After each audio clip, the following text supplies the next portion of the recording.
नमस्कार मित्रों। तो आज हम बात करने वाले हैं सप्तवर्गीय जन्म पत्रिका के बारे में।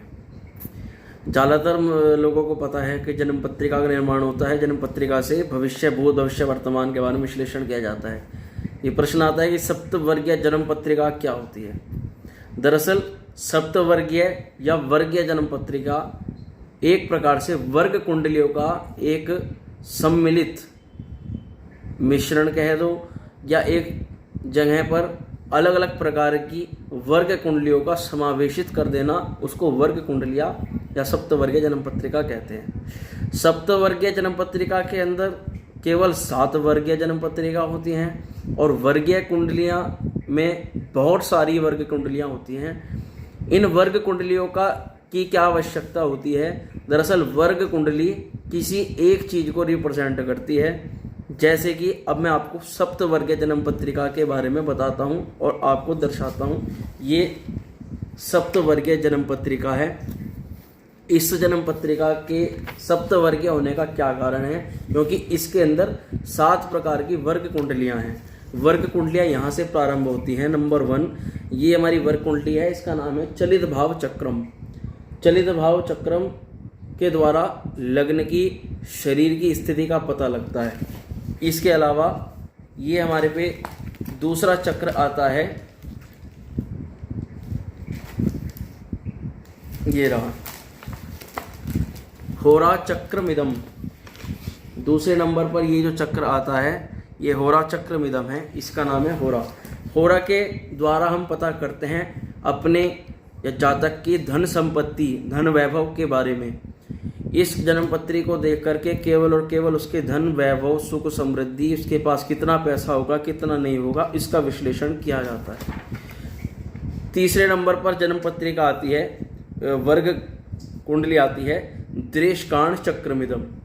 द्रेशकाण के बारे में श्लोक आता है कि द्रेशकाणे स्याद भावजम भातृसौख्यम। अर्थात ये द्रेशकाण जन्म पत्रिका है, द्रेशकाण कुंडली है। द्रेशकाण के से पता लगता है भाई की सुख, भाई बहन की संख्या, भाई बहन का सुख इत्यादि चीज़ों के बारे में, द्रेशकाण के बारे में पता लगता है। इसके बाद में हमारी जो अगली वर्ग कुंडली है वह है सप्तमांश चक्रमिदम। सप्तमांश चक्रमिदम। सप्तमांश चक्रमिदम से बच्चों के बारे में, संतान सुख के बारे में पता लगता है। श्लोक आता है कि स्यात् तो सप्तांशे संतति पुत्र पौत्री, यानी कि पुत्र और पौत्री के बारे में, संतान के बारे में जानना है तो सप्तमांश चक्रमिदम से हमें विश्लेषण करना होगा। इसके बाद अगली वर्ग कुंडली आती है नवमांश चक्रमिदम। नवमांश ये रही। नवमांश चक्रमिदम के बारे में श्लोक आता है कि नूनम नवमांशे तु कलुत्र सौख्यम। अर्थात कलुत्र सौख्यम के बारे में, पति पत्नी का जो सुख है, पति के लिए पत्नी का, यानी कि लड़के की जन्म पत्रिका है तो उसकी पत्नी का सुख के बारे में, और कन्या की अगर जन्म पत्रिका है तो उसके पति के सुख के बारे में हमारे नवमांश चक्र से पता लगता है। इसके अलावा अगला जो वर्ग है वह द्वादशांश चक्रमिदम। द्वादशांश के बारे में श्लोक आता है कि स्याद द्वादशांशे पितृमातृ सौख्यम। अर्थात माता पिता का जो सुख है वह हमारा द्वादशांश चक्र से पता लगता है। ये द्वादशांश चक्र है और द्वादशांश चक्र से माता पिता के बारे में पता लगता है। जैसे कहते हैं कि जन्म पत्रिका, एक ही जन्म पत्रिका से किस प्रकार से अलग अलग जो हमारे परिवार के जन के बारे में पता लगता है, तो वह यही है। इन्हीं वर्ग कुंडलियों को देख करके हम पता लगाते हैं। इसके बाद में जो हमारी सप्तम वर्ग कुंडली है वह है अत्र त्रिशांश चक्रमिदम, और इसके बारे में श्लोक आता है कि त्रिशांश के अरिष्ट फलम विचिंतयतम। त्रिशांश के बारे में कहा गया है कि ये जो अरिष्ट फल होता है उसके बारे में हमें पता लगता है। अरिष्ट फल यानी कि दुर्भाग्य, ये हमारी त्रिशांश चक्र है।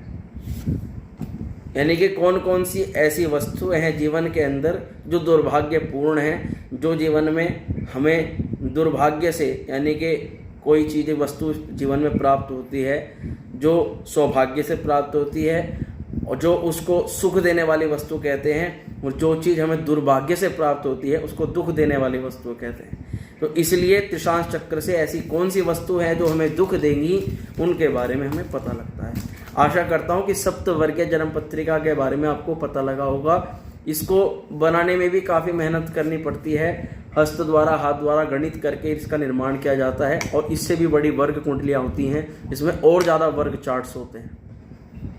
आशा करता हूँ ये वीडियो आपको समझ में आई होगी और वर्ग कुंडली के बारे में आपको जानकारी मिली होगी। नमस्कार।